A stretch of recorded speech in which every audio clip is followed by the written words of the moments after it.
In the next 2 days, the peace and serenity here at Lake Como will be the center of a historic celebration. Started planning over a year ago, so it's been kind of tedious, but we got there. With detailed plans from parade to festival. Como Fest organizer Marcus Hudson and his team put together the annual July 3rd Como Fest, kicked off this year with the 75th Como Day Parade. The Como Day Parade was started to build institutions and businesses in the community to further the vital interests of the community. New this year, the Fort Worth Motorcycle Unit will be part of the entertainment. For Hudson, ensuring officers are present and visible is a priority, especially after what happened 2 years ago when Como Fest ended.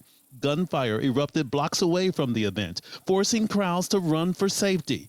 3 people died and 8 others wounded. I knew in my heart, along with some of the officers and other community leaders, that we needed a solution. The solution? Working closely with police on a Como Fest safety plan from start to finish. Neighborhood police officers kind of in the inside perimeter, kind of monitoring what's going on, making sure everyone's safe, kids are safe, residents are able to get back and forth to their homes. And Officer Carter says they'll have more patrols citywide during the July 4th weekend and stressed this about people shooting fireworks in the city. You will get a ticket if you pop fireworks, right? You will get a ticket if you pop fireworks. I don't know if I said that.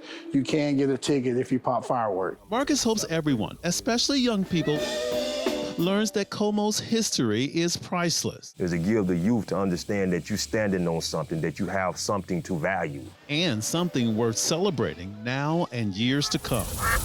In Como, I'm Scoop Jefferson.